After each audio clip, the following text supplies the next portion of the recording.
Monsieur André Flao, bonjour. Bonjour. Vous êtes ministre d'État belge et comme la plupart des hommes politiques belges, vous avez suivi les élections en République démocratique du Congo, n'est-ce pas? Je n'ai pas seulement suivi les dernières élections, mais je suis un partenaire et un observateur de ce qui se passe au Congo depuis cette période-là, à l'époque où le gouvernement de M. Verhofstadt avait remis le dossier congolais sur la table du gouvernement et également sur la table des conseils européens.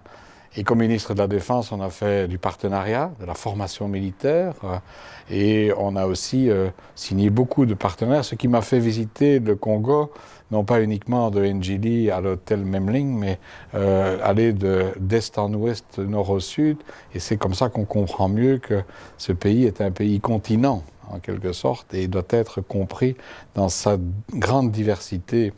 Et à côté de cela, quand j'étais président de l'Assemblée parlementaire ici, nous avons aussi fait un accord de partenariat avec le Parlement congolais, aussi bien la Chambre que l'Assemblée nationale.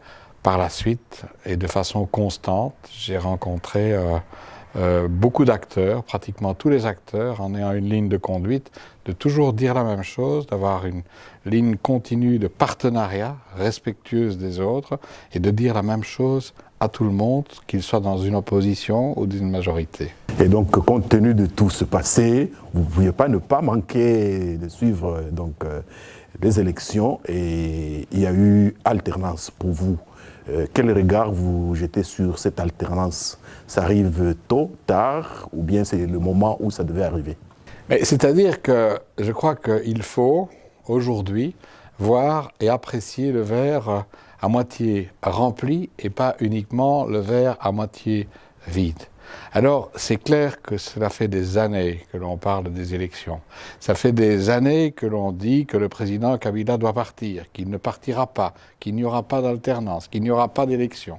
Je constate aujourd'hui que le président Kabila n'est plus là, que le dauphin qu'il avait identifié n'est pas le président, et qu'il y a aujourd'hui une alternance, et pas avec n'importe qui, puisque c'est le fils de feu, l'ancien leader de l'opposition, le leader le plus marqué de l'opposition, au président Kabila, qui devient président de la République. Le sentiment aussi, c'est que les choses se passent avec un calme.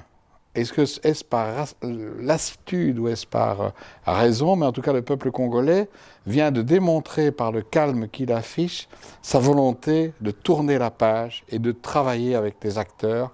Et peut-être que ce qui peut arriver le mieux pour le Congo aujourd'hui, c'est que l'ensemble des acteurs répondent à la main tendue qui a été lancée par le nouveau président.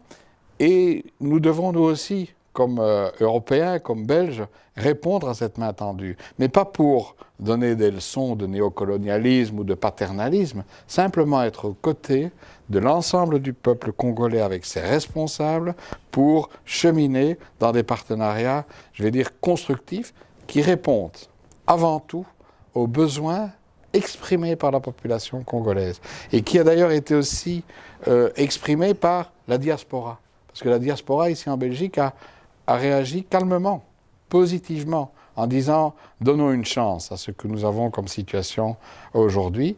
Et il faut répondre aux besoins de cette population congolaise. Il y a l'éducation civique, il y a la santé, il y a le développement des différents secteurs d'activité, il y a les infrastructures, il y a un travail énorme, il y a du travail pour tout le monde, et je crois que c'est maintenant à cela qu'il faut s'employer. Avant la proclamation des résultats en République démocratique du Congo, il y a eu beaucoup de critiques de la communauté internationale d'abord et dans beaucoup de médias occidentaux. Et juste à la proclamation, et je pense que vous étiez parmi les premiers hommes d'État belges à féliciter le nouveau président de la République. Comment vous expliquez cette timidité de la part des autres hommes politiques belges? Parce que, me semble-t-il, il y a toujours, on donne toujours une impression de vouloir donner des leçons quand il s'agit du Congo. On voudrait pouvoir imposer nos vues, et même quelquefois imposer nos vues sans nécessairement être côté des partenaires africains. Ce n'est pas uniquement valable pour le Congo, c'est aussi valable dans d'autres pays d'Afrique.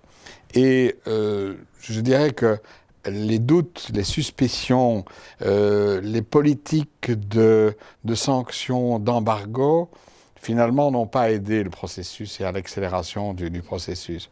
Moi, j'ai toujours fait preuve, et je vous ai dit, d'une certaine réserve, et j'ai surtout mis en évidence la nécessité de parler avec tout le monde, avec la première préoccupation, l'intérêt du peuple congolais et la paix dans ce pays. Ce pays ne peut pas éclater. Ce pays doit continuer à exister avec tout ce qui le compose dans cette diversité d'est au sud, du nord à l'ouest. Et ce pays doit être effectivement le cœur de l'Afrique et il faut lui permettre de fonctionner. Alors il faut être aux côtés de ce pays, pas pour dicter la politique. Et là, c'est une attitude que quelquefois on retrouve au niveau européen, au niveau international. La communauté internationale a des approches parfois différentes quand il s'agit de pays africains ou de pays sud-américains ou de pays de l'Est de l'Europe. Ce que l'on demande, c'est une constance et un respect pour le Congo. C'est pour ça que j'ai toujours fait preuve d'une certaine réserve, mais une fois que le processus est arrivé, certes, il n'est pas parfait. Il n'est pas parfait. Mais quelque part, il s'est produit quelque chose aujourd'hui au Congo. Il y a eu des élections. Elles ne sont pas parfaites dans l'organisation, mais le Congo a dû se débrouiller seul pour mener ces élections. Ensuite, il y a eu des observateurs. Peut-être pas suffisamment d'observateurs. Il y en a peut-être certains qui avaient déjà décider quel serait le résultat auparavant. Il y a eu des élections, il y a eu des passages de témoins, le président sortant n'est plus là, il y a un président venu d'ailleurs qui amène une certaine alternance, il y a des élections législatives qui ont donné des résultats au niveau du Parlement qui vont obliger une forme de cohabitation, et donc c'est ce processus-là que nous devons accompagner pour faire réussir cette transition et pour faire réussir finalement la poursuite de la transformation du Congo. Il y a tellement de défis à relever. Je reviens encore sur la position de la communauté internationale. Il y a eu beaucoup de critiques et puis progressivement il y a eu, je dirais, des rétropédalages et maintenant on assiste pratiquement à une unanimité pour soutenir le nouveau président de la République, M. Félix Tshisekedi Tshilombo. Vous, en tant qu'homme politique étranger, comment vous analysez cela? Je constate ça avec un peu d'amusement aussi, puisque lorsque j'ai fait ma carte blanche, certains m'ont dit, mais enfin, c'est pas possible, on ne peut pas faire ça, etc. Regarde ce qui va se passer, la réserve des uns et des autres, les condamnations des uns et des autres. Très honnêtement, en faisant la carte blanche, je l'ai fait en fonction, je crois, des connaissances que j'ai du terrain et de l'analyse que je fais de cette situation que j'observe depuis des années. Et si j'étais Congolais, eh bien, moi aussi, je pousserais un ouf de soulagement après ce qui s'est passé. Et c'est pour ça que j'ai réagi comme cela, en disant, ayons une analyse objective, examinons ce qui était prévu, que l'on disait qu'il ne se produirait pas, et finalement, ça s'est produit. Soyons positifs, accompagnons le processus. Et tant mieux si j'ai été le premier. Et tant mieux si après d'autres ont revu leur position en fonction des positionnements des uns et des autres. Vous savez, dans un peloton, il faut de temps en temps des gens qui marquent le rythme.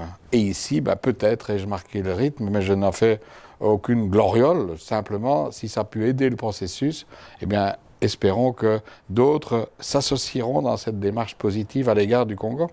Oui, parlons maintenant de l'UDPS, le parti de M. Félix Antoine Tshisekedi, qui fait partie, qui est de l'Internationale socialiste, comme votre parti. Est-ce que vous avez des souvenirs de rencontres entre votre parti et l'UDPS?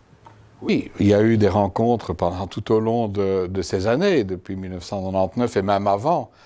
Moi-même, quand je rendais visite au Congo et que j'allais voir le président Kabila, j'allais aussi régulièrement, et j'y suis allé avec M. Spitals et j'y suis allé avec M. Dirupo, voir Étienne Tshisekedi à Limete. Et nous avons eu des discussions là-bas, mais ces discussions ne se sont pas arrêtées non plus au seul UDPS. J'ai rencontré, comme je vous l'ai dit, des gens comme Vital Caméré, j'ai rencontré des gens du PPRD aussi. Et pourquoi? Parce que nous ne devons pas commettre l'erreur de transposer des modèles européens au Congo. Ce n'est pas transposable, sauf à transposer des schémas de développement ou des schémas d'affaires.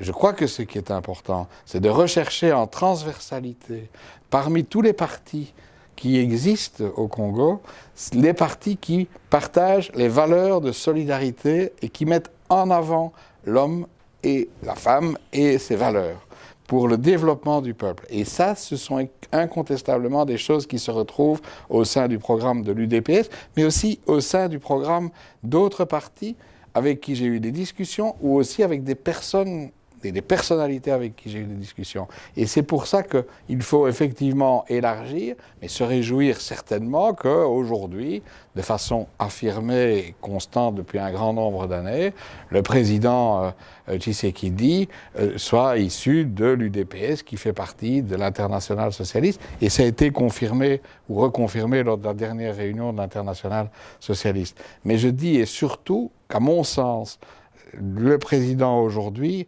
aura ce souci de tendre la main vers un maximum de monde dans le Congo pour être un président rassembleur sur base avant tout de valeurs. Et c'est ça le projet pour le Congo, c'est sans doute la valeur où l'on met en avant les qualités humaines et l'humain. Monsieur André Flao, vous êtes ministre d'État, vous avez occupé plusieurs fonctions. Maintenant, voyons un peu l'avenir. Avec tout ce que vous avez eu comme responsabilité, aujourd'hui, le Congo a fait l'alternance. Qu'est-ce que le Congo peut attendre de la Belgique? Bien sûr, ça n'engage que vous, ça n'engage pas nécessairement la Belgique, mais compte tenu de votre expertise, vous pouvez en dire un mot. C'est-à-dire que si on observe aujourd'hui les réactions qui ont évolué dans le chef des responsables politiques belges, on peut espérer un rééquilibrage des relations entre le Royaume de Belgique et la République démocratique du Congo. Avoir un certain assouplissement. Il est clair qu'il faut considérer qu'il y a aujourd'hui, comme on l'a dit, eu élection, une alternance, un nouveau président, et il faut effectivement donner toutes les chances dans les partenariats à celles et ceux qui sont arrivés là-bas, qui font la main tendue là-bas et qui nous tendent la main aussi. Alors notre obligation, c'est de répondre à cela. Alors certains sont plus en avant que d'autres pour répondre positivement. Je suis et je fais partie de ceux-là. Je suppose que d'autres vont effectivement rallier à un certain moment. Et puis à un certain moment aussi, sans doute que les derniers à convaincre sont convaincus et qu'on arrivera à une forme de normalisation, mais dans une relation équilibrée et de partenariat. Pas question de retomber dans les travers du passé. Bon, je vais être plus concret encore. En République démocratique du Congo, ceux qui ont porté le changement, c'est essentiellement des jeunes. Et les jeunes, aujourd'hui, la plupart sont des diplômés d'université, mais malheureusement, ils se retrouvent cambistes, ils se retrouvent vendeurs d'unités de téléphone, etc. Le chômage, si les chiffres sont bons, est en tout cas pas en deçà de 80%. Ces jeunes-là, s'il devrait y avoir des actions entre la Belgique et le Congo, qu'est-ce qu'ils peuvent espérer? Ou sur quel bouton devraient-ils appuyer? Ou soit via le nouveau pouvoir, soit via les Congolais qui vivent ici à l'étranger, pour que très bientôt, ils voient un changement. D'abord, je vous ai dit tout à l'heure qu'une des premières priorités, c'était sans doute l'éducation et la formation. Et ça va cela depuis le début, l'éducation au plus jeune âge, jusqu'à la formation universitaire. À côté de cela, ça, ce sont effectivement des choses qui peuvent être enclenchées rapidement ou simplement remises en œuvre rapidement. Toute la politique de partenariat international peut être réactionnée. Il y a des organisations non gouvernementales, il y a des universités, il y a des enseignants qui sont prêts à se réinvestir dans cette partenariat constructif et positif pour l'ensemble de la population congolaise. À côté de cela aussi, il y a incontestablement des gens qui sont ici dans la diaspora et qui sont prêts aussi à apporter leur soutien à cette nouvelle ère qui commence au niveau du Congo. Et ça, nous devons, comme responsables politiques, me semble-t-il, aider, accompagner le mouvement et dire de façon très claire que oui, en Belgique, il y a des responsables politiques qui sans doute deviendront de plus en plus nombreux, qui seront prêts à accompagner cette nouvelle période qui s'annonce. Et c'est important à la fois pour le peuple congolais, c'est important aussi pour la solidarité internationale, mais mon sentiment, c'est que c'est aussi important pour l'ensemble de l'Afrique. Parce que, je le dis et je le répète, si les problèmes persistent ou surviennent au Congo, c'est toute l'Afrique qui en souffrira, et quand l'Afrique souffre, l'Europe en souffre aussi, et malheureusement, cette Europe, elle l'a un peu désertée ou laisser aller cet axe de solidarité très fort qui doit exister entre le Nord et le Sud, ou le Sud et le Nord, et c'est un axe de solidarité qui doit porter avant tout sur la connaissance, la reconnaissance, le dialogue et la fraternité entre les peuples. Monsieur André Flao, notre chaîne de télévision Euro-Africa TV et Média Plus vous remercie pour cet entretien, mais avant de nous séparer, est-ce que il y a une question que je ne vous ai pas posée, à laquelle vous auriez bien aimé répondre, eh bien, vous la posez et vous y répondez. Mais la question, c'est peut-être de me dire, est-ce que vous accepteriez que nous nous rencontrions dans quelques semaines ou dans quelques mois pour faire un point sur l'évolution et espérer que lors de cet entretien, eh bien, on puisse constater que celles et ceux qui avaient une vision positive des choses ont eu raison, par rapport à celles et ceux qui voient à nouveau que ce Congo ne bougera pas, n'évoluera pas, parce que je crois qu'il faut rester optimiste, et pour être optimiste, il faut être nombreux et répéter sans cesse la conviction qu'on va réussir, et je crois que le Congo va réussir. Oui, le rendez-vous est pris, et donc nous vous remercions pour cet entretien. Merci beaucoup.